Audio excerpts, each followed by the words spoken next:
Hey guys, how are ya? Welcome back to my channel. It's me, Steven. I am on a long layover in Milwaukee. The day kind of got away from me. I kind of took a little bit of a nap that kind of led up to about noon or so.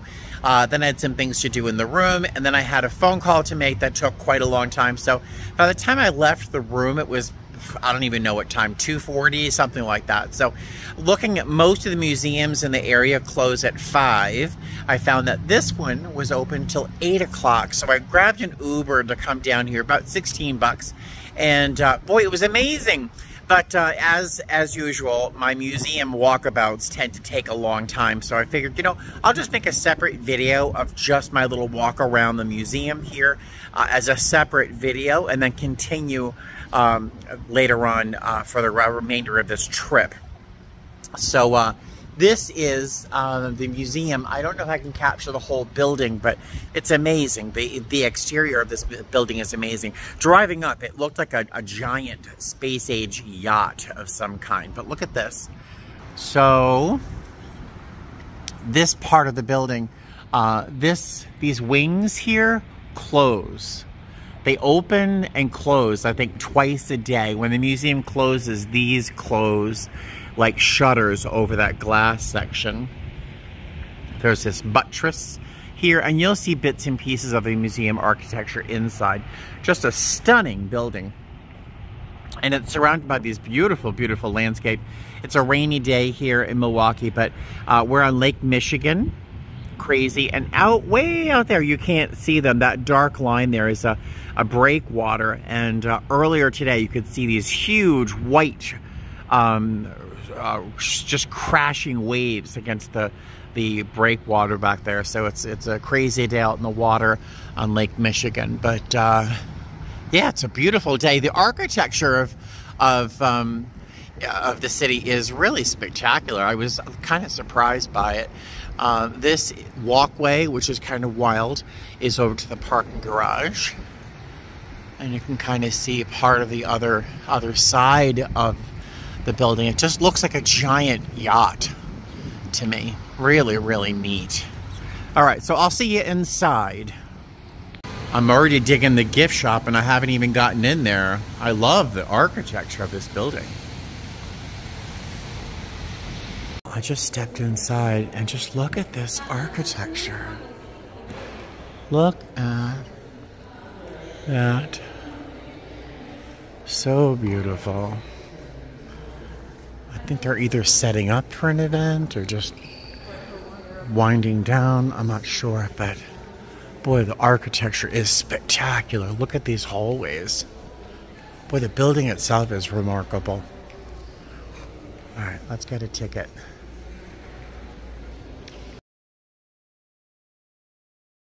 I found this poster. This shows the building kind of extended. How wild is that? So the building is gorgeous, and I am already impressed with much of the artwork, but I'm so uncomfortable.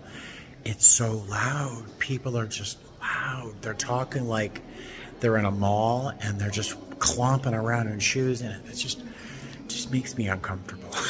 Like a museum like this, I think, honestly, have some respect for the space and the people in it, you know? I'm very uncomfortable. The artwork's beautiful. I mean, look. I mean, it's stunning. Stunning. And this one. Look at that. Look at the textures. Isn't that crazy? Really some amazing work. Hold on. I mean, really some amazing work. I even love this. Love it. Does anyone here know what this is? There's a giant one that's probably 5-6 times the size of this one in Las Vegas, right near the Cosmopolitan, I believe. But does anyone know what this is? I'll give you a moment. Now, if you're an art student, you know what this is. This is an eraser. I know, it's an eraser.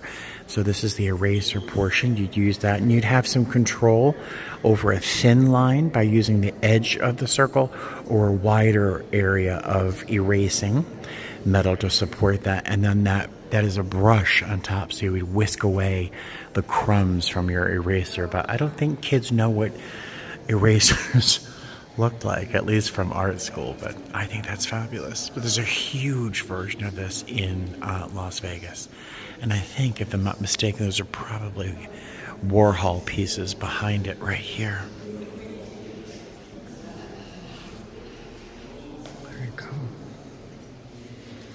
Remind me to tell you my story about Andy Warhol. This is some Liechtenstein right here. Instantly identifiable.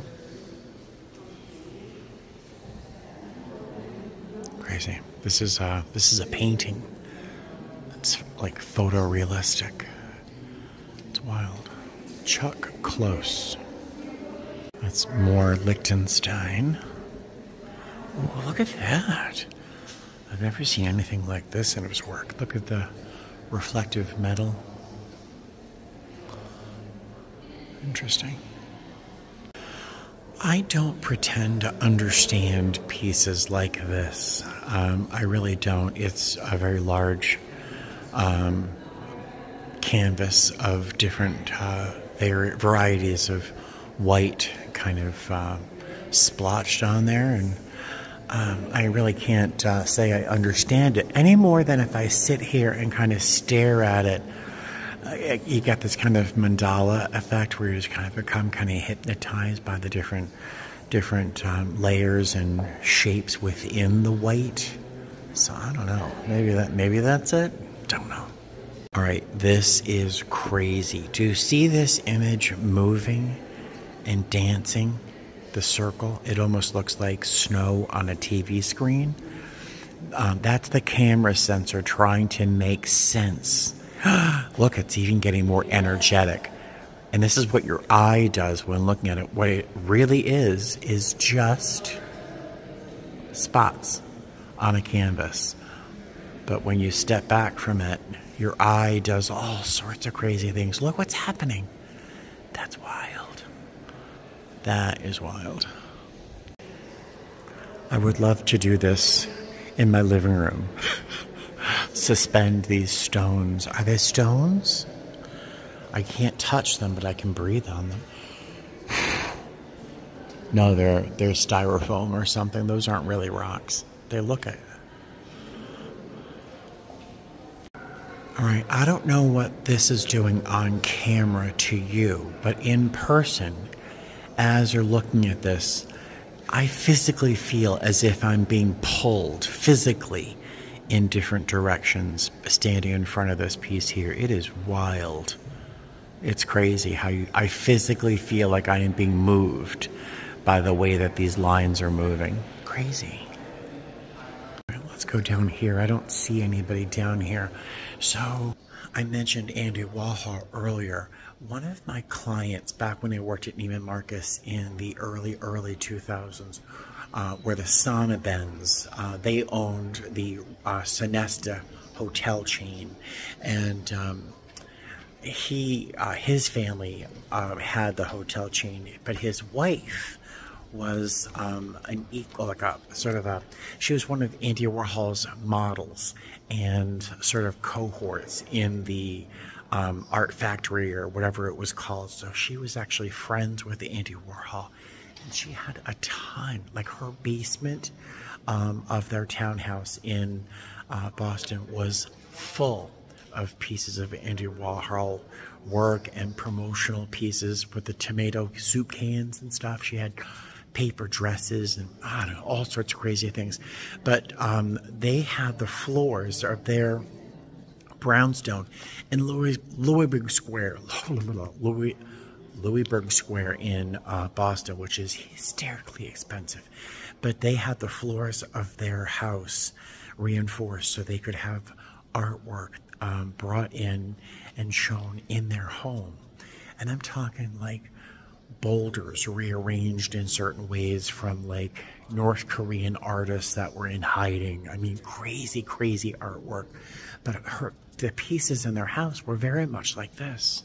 Like just in her living room, she would have something like this, an enormous piece of work by a very important artist.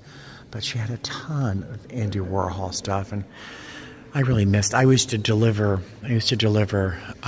suits and stuff to Roger. I think his name was Roger, and his wife she loved giving me tours of the artwork that they had currently in their home, and the artwork would end up in the Guggenheim.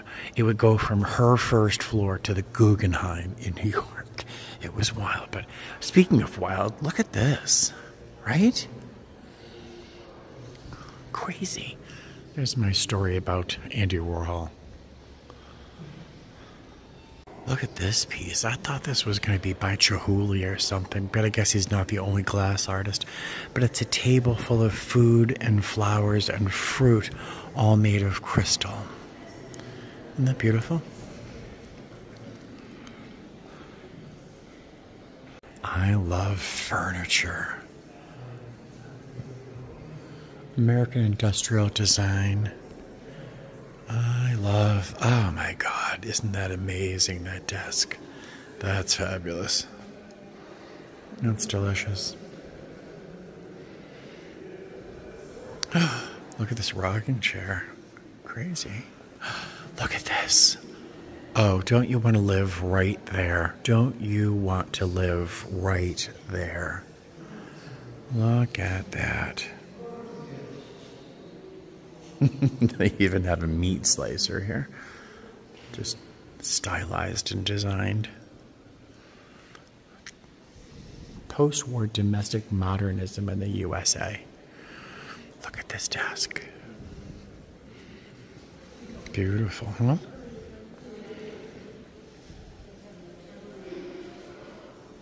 Gosh. Look at this.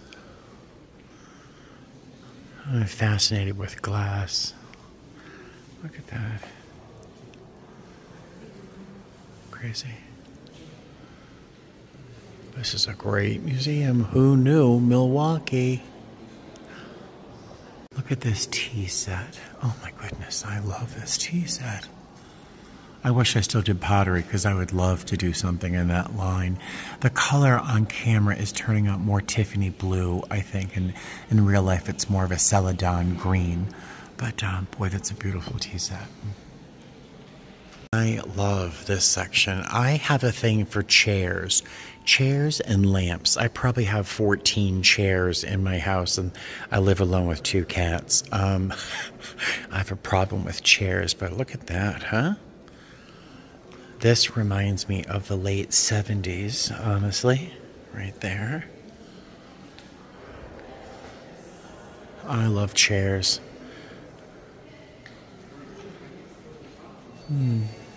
Beautiful. All right, how cool is this? All right, so it looks like a crystalline growth out of a cave or something, doesn't it? Right, now look at it up close. See if I can get close. It's made of buttons. It's buttons just glued together. All the same color and style button glued together into some sort of like organic growth. How wild is that? Alright, so look at this. There's a chair. There's a doll with a video face being superimposed over it. Sometimes I just don't get jokes.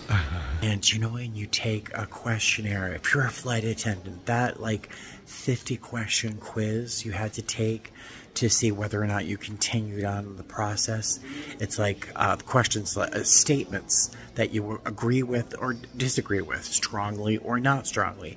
I appreciate competition. I'm a hard worker. I'm rarely down. These like very simple questions you have to answer.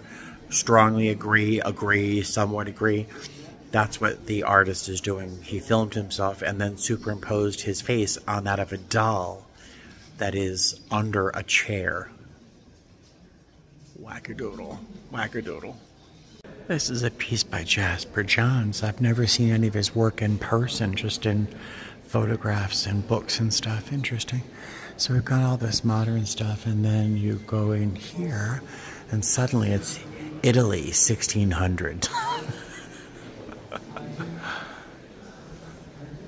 It's a great museum. compact, but still, it's got a beautiful breadth of work, from super modern to obviously very, very old. Does this guy look like George Carlin to you, or is it my imagination? But you really have to have some mental athletic ability to handle this museum, because you go from like the eraser into the golden age of Dutch and Flemish art. So you have to be able to jump from world to world. Well, now I'm actually kind of chilling out with all the people talking, because that allows me to talk and not feel too uncomfortable. All right, I have to admit this is not my thing, but it's interesting.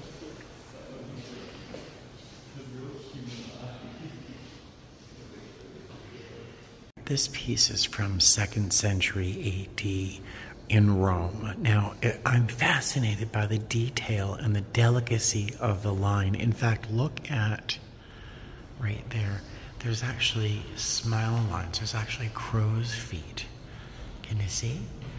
On the sides there. And if you think of the tools, think of the tools they had at their disposal, or the tools they didn't have at their disposal, to chisel into marble and then polish it and get all those details with the tools of the time. Just fascinating, the work. Like, who was that inspired such work and skill and talent of a lifetime to make this bust, you know? It's crazy. It's crazy what they did with such crude tools. I have to assume they're crude. Crazy. I watched just enough Antiques Roadshow to appreciate old clocks, but this one is blowing my mind, not because of the front, but the back. Look at the movements. Look at the different movements in the back there.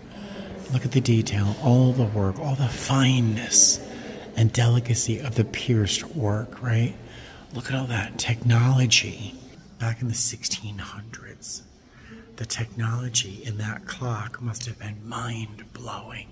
But think of the technologies, like the medical technologies of the time. People were dying by bloodletting because they had a sore throat, but they could make a clock like that, you know. It's fabulous. Wild. This is something else I really don't understand. I wish I did. I don't. I'm kind of seeing a face, like a nose and a mouth or something, but I don't get it. It's called Untitled. You don't say.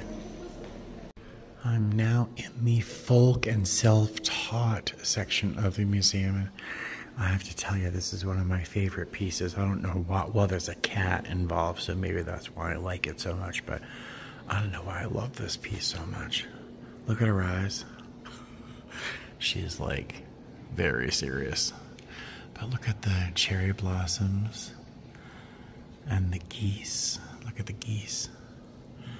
And look at this cat. Ah, look at the cat. Oh my God. But I just love the colors and the shadows and the intensity of that stare. That's wild. Drosos Skylus, young girl with cat, 1955. This museum has a lot in common with Doctor Who, in that the TARDIS is larger inside than it is outside, and apparently the same is true with this museum. It seems to go on forever, but from outside the building is pretty small. But, look at that. That's hysterical. I just realized that it is 3:42. I have not eaten anything, and I'm getting ravenous. Where do I go? Where do I go? There's another cat. I want this painting. Kees van Dongen, Woman with Cat, 1908. I love that. Of course, it's because it's my cat buddy right there. But look at her eyes. Look at her eyes. Wild. I love that. I miss my cat. Look how haunted she looks. I felt like that in the past. Look at her hair. Fabulous. I'm gonna guess Kandinsky. Yes, it is. In fact, it is a Kandinsky. That's crazy. Wow. Wow. I wish I could tell you why I love these pieces so much. The colors, the composition, the sailboat there with the mast. I don't know what it is I love about it. The matte finish to all the painting, the sort of the raw canvas showing around, creating and defining spaces. I don't know why I like it so much. And this one, I love this too. Look, the colors are amazing, the textures. This is called flowers. And yeah, I see flowers. There's no flowers there, but I see flowers. I love that. And this one, I love this too. I just don't know why. That's great. Nicholas de Stael. Landscape. Nicholas de Stael? I'm not sure. Wow. Look. Look.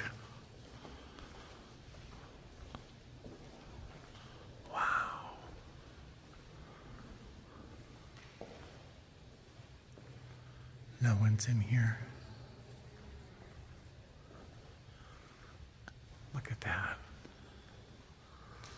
It's Lake Michigan on a rainy day.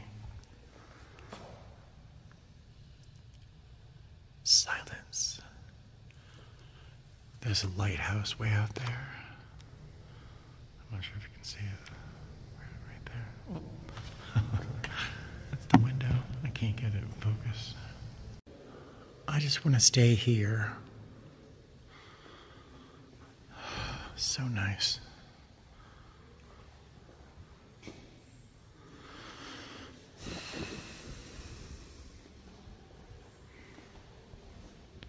Do you know who painted this? It's called The Cock of the Liberation. Sorry, I'm just immature enough to find that funny. The Cock of the Liberation. This is a piece by Pablo Picasso in 1944. Look at the colors and the textures. Crazy. This is another artist that I've never actually seen in person. I've only just seen images in textbooks or in film. And I still, in all of my years, I can't tell you. I think it's Dufay. I think it's pronounced Dufay. I don't think it's Duffy. I think it's Dufay. But that's fabulous. That's fabulous. If I'm wrong, correct me. I hate being wrong about an artist's name. Look at this. Oh my God. Look at this. This is by Chagall, Marc Chagall. Look at this. Oh my God. That's fabulous. Look. Look, look. I have never seen this in person or anything like it. I love how he signed his name. Look how he signed his name. How neat is that, right? With the white and the black. Look at the figure upside down there. There's so many things inside here. There's a figure. Speaking of Cock of Liberation, that kind of gives me a little Pablo Picasso vibe. But it looks like he used his fingers here. Looks like he just placed it there with his fingers and smudged it on there. Look at her, that figure, holding what looks like 3 babies. A house. House looks like it's on fire almost.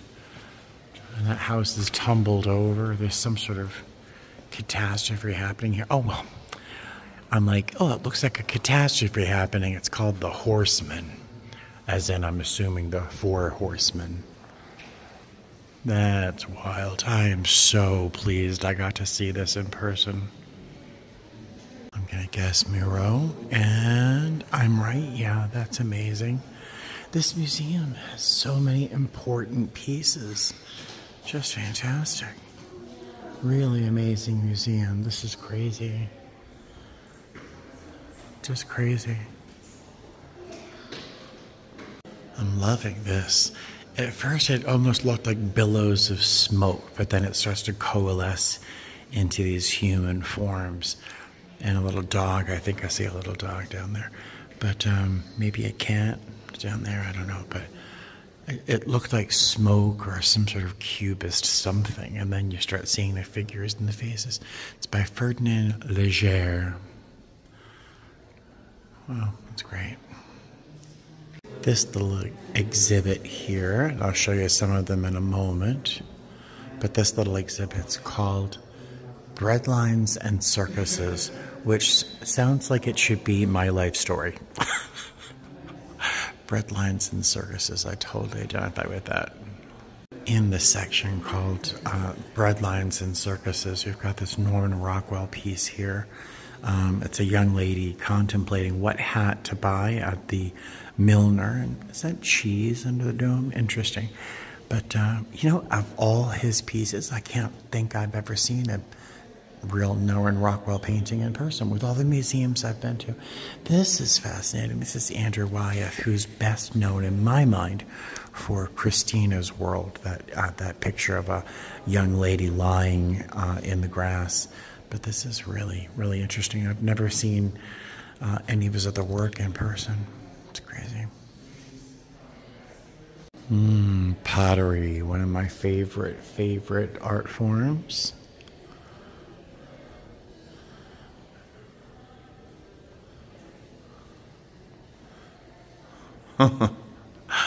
I've made a few things like this. It's a lot of fun to do.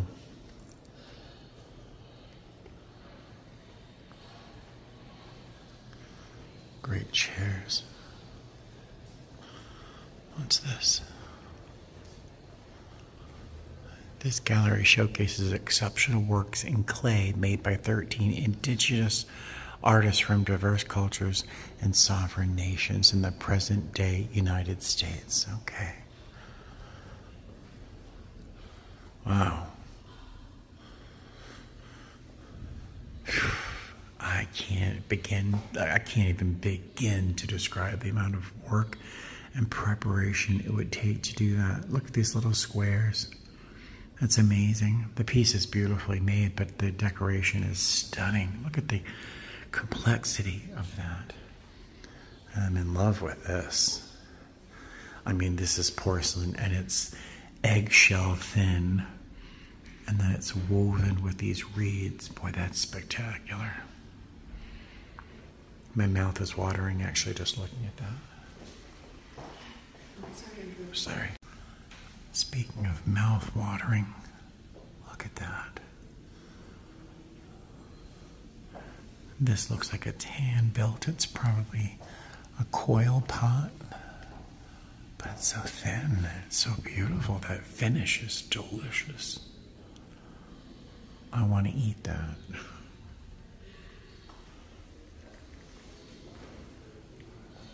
Wow. I feel like I've been here a couple hours now, and I've had my umbrella in my hand the entire time. It's a very small umbrella. And one of the docents just walked up to me and goes, "Are you thinking of putting that umbrella in your pocket?" No, I wasn't. And it just sounds like a real super passive-aggressive way to tell me to put my umbrella in my pocket. Just like, if I'm not supposed to have it in my hand, let me know. Just, I don't know. Are you going to put that in your pocket? I'm getting cranky. I need to eat something soon. Very cranky. What's that? This is more pottery, obviously, but it's by a company called Newcomb Pottery. And it's, let's see, it's Newcomb right there. Some of the most beautifully decorated pots really ever. So great. Look at that. Just really, really beautiful. I mean, it was commercially made and decorated, but just really beautiful. Just gorgeous stuff. Hysterically valuable. Look at that painting. That's beautiful. So my eye was pulled over here by this Tiffany lamp. It is just gorgeous, just gorgeous. And then behind it, just saw that beautiful, beautiful image of the little brother kissing the little baby on the head there. And then look at this. I'll give you a moment before I tell you the title of it. It's called the Star of Bethlehem. You can see the three wise men down there, and that's supposed to be the Star of Bethlehem, and it's wreathed by all these spirits. Isn't that wild? That's just amazing. This is beautiful and also deeply disturbing. The colors, the malachite in the back there, just gorgeous. This beautiful young lady, but she's got a head on a plate, and this is Salome, or Shalom, but that's the head of John the Baptist right there. It's stunning, but it's also super creepy, right? Look at that. Does this not bring memories of your childhood right there? Look at this. Look at that. Oh, that's beautiful. I can almost smell spring just about to erupt out of the branches of those trees. It just smells like fallen leaves and earth and new growth. I love that. It's probably my favorite piece in the whole museum. Arthur Hacker, okay? Wooded glade. Look at this. Look at the sun. Of course, it looks like something out of The Lion King, right? Look at that sunrise. God, amazing. Amazing. That a little dab of paint can really create a whole bank of clouds. Not wild? Paint's amazing. And a moment ago, when you heard me say, oh, what's that? I saw this down the end of the hallway, and this is called the Wood Gatherer, and he's clearly with his, maybe a granddaughter, and she's picking flowers. She's got little daisies or little marguerites in her hand. See those? She's picking through what look like raspberry brambles almost. Look at her beautiful face with the little red ribbon in her hair. And look at his face. Looking right at you. And he's got all that wood on his back. I can smell the forest. Just amazing, amazing, amazing. Amazing. What a great museum. Look at that clock. There's this video playing of this person, this artist, carving just a little leaf or something, but just using the tools and just showing how it's done. It's fascinating, but then you look at something like this, and then you start to appreciate how difficult it was to do that. It's one of the reasons I love museums so much as these pieces really remind me how much work, how much effort, a lifetime of education goes into the simplest of things that we walked by, like it's a wooden chair with a little carving on it, but someone dedicated their whole life to learning how to carve that little floret. You know, it really, understanding art and coming to understand it has really opened my mind and opened my eyes to seeing the complexity in the little things, you know. I'm sure I'm not being very eloquent about it, but I just love museums. I love art. I love art. This is a neat little space. I love chairs. Oh, there we go. I love chairs. Look at that chair. It's cool. Robert and Jeanette Heavey Gallery. Look at that. Isn't that great? Look at this space. Look at this space.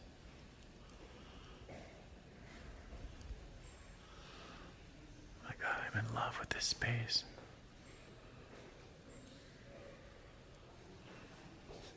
The hand painting on the walls.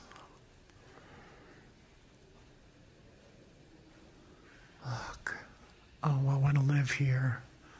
I want to live right here in this room. Look at this. Speaking of, like, look at the work involved in just the paneling of this little space. Every corner has something interesting. Look at this.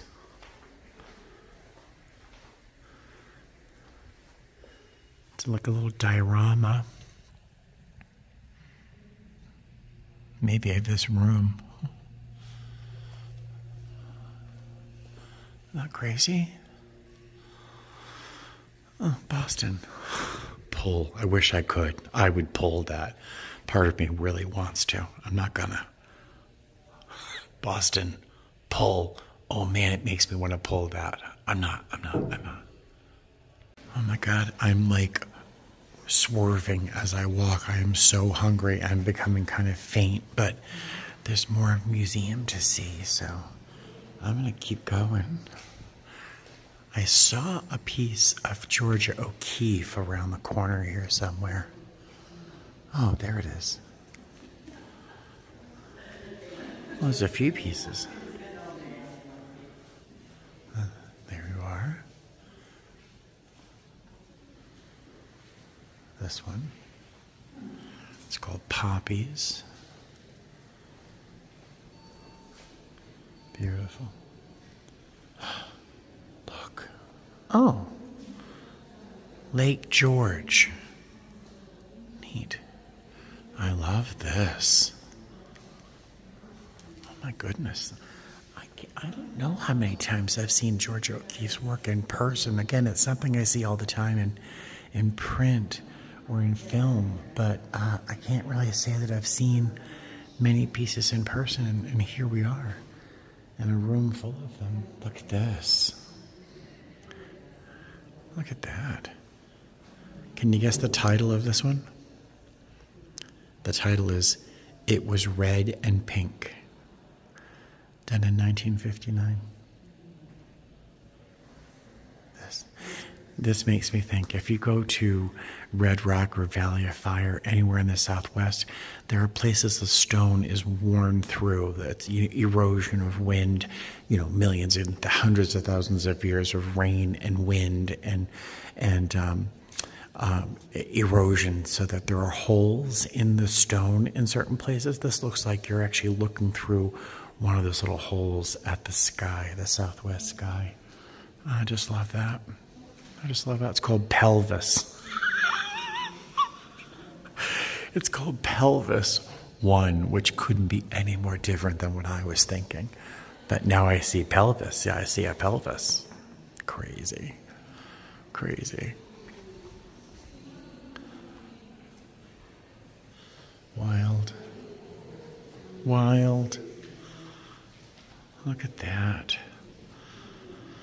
Red and brown leaves. Georgia O'Keeffe.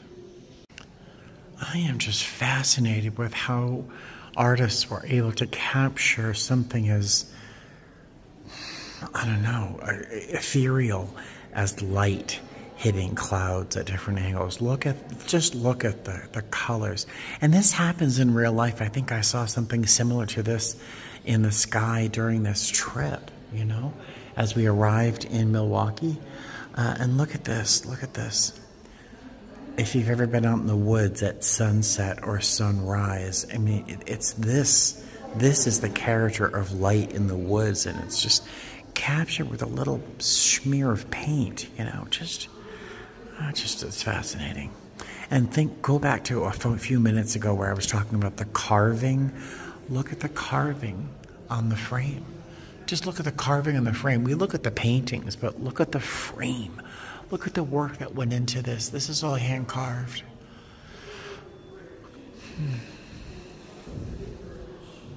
I'm so humbled by the art I see. I can barely make a teapot myself, but is it me or do I look very thin? I'm very happy right now. But I'm humbled by what I can make with my own hands, every time I go into a museum. But I need to stop looking and find somewhere to eat. I hear there's a cafe downstairs, so I'm gonna, oh, what's this? I guess I'm not eating yet. Oh my goodness. I mean, gosh, the Art Deco period was wild. This, I'll show you bits and pieces of it, was a height and weight scale. So you put your coins in there, and this told you your weight and your height. But let me see if I can show you the details. I wish I could step up on it, but like, so you can figure your height and then your weight. Just really, just amazingly designed. And look at, can you read this where you stand for the weight? Step on it. How great is that? And these are just cigarette cases and compacts and a perfume bottle. Just amazing. Look at this. That's a little compact. That's gorgeous. Beautiful. All right, get a load of this. Isn't that wild?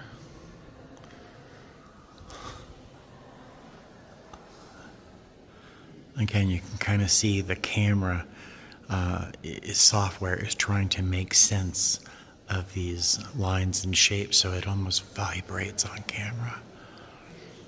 And I love how the only color is relegated to the frame.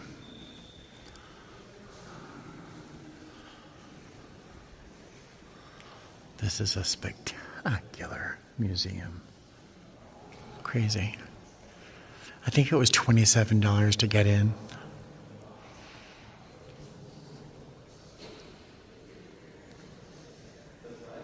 I love this. I love that. Gosh. Ocean Park number 16 by Richard Diebenkorn. Okay. Okay. Other than seeing primary colors, I'm not quite sure if I understand that one, but I don't have to understand everything, right? Look. Oh, I was here earlier. Why didn't I see this? Why didn't I see this? That's amazing.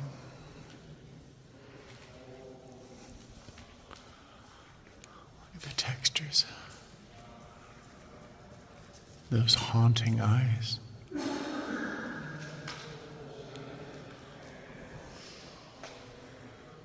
Huh. Wow. Timeo. Rufino Timeo. This is me trying... Oh, that scared me. This is me trying to find food. Beautiful. Look at this glass. Look at that. It is beautiful. Amazing. More glass. I love glass. Isn't that fascinating? Isn't that fascinating? And then you got the view out there. Oh, more glass.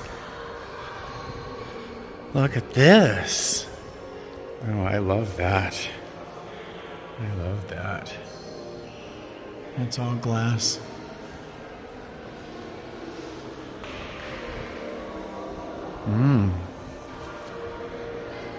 Wow. Look at that. It almost looks like porcelain, but it is glass. It's fascinating.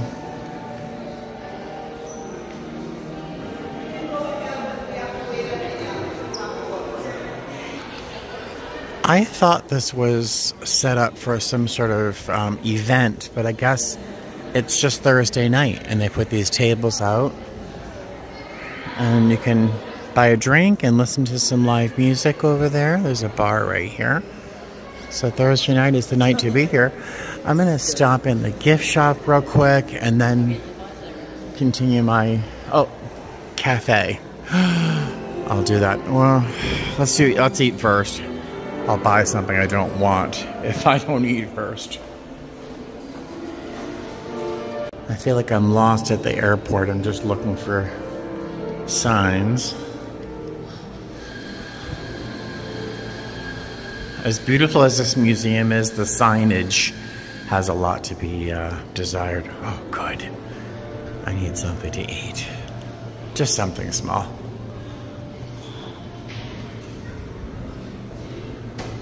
All right, this is nice. This little bacon, egg, and cheese croissant, a little pasta salad, a little bit, and a blood orange spindrift. That'll get me back to the hotel later. There's a ferry or something of a lake cruise or something going by.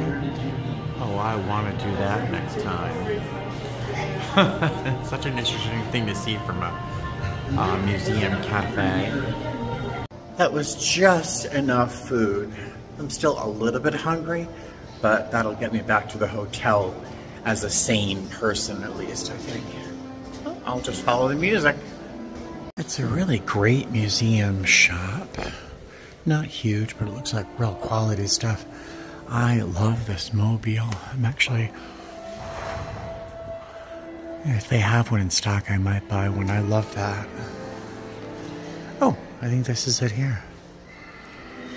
It's $165. I'll have to really think about that. I think I'm done. I got a bit of a headache. And I think I've seen plenty of art. It's very windy outside. Oh, thank you very much. I appreciate it. Oh, yeah, but I want to get a little look at the area around the museum before I head back. I think I showed you this earlier. I wonder how to get over there. Alright, there doesn't seem to be a very easy way to get down there from where I am right now, but I think I've seen plenty. I think I've seen enough. Alright, let's head back towards the hotel. Alright, wasn't that an amazing museum? Now, I'm obviously not a professional art guide or art whatever. I'm not a docent of any kind, but I just love art and I love museums and I love how they make my brain do stuff when I'm here. I can't do drugs, so I might as well go to museums, you know? That's how I feel. But I am gonna head back to the hotel. It's getting a little dark, a little spitty. It's not quite raining, but it's kind of gross. So I'm gonna head back to the hotel, get a real meal, and I hope you enjoy your visit here to the museum, the Milwaukee Art Museum with me, and I will see you in the next video, all right? Toodaloo, fly safe, bye.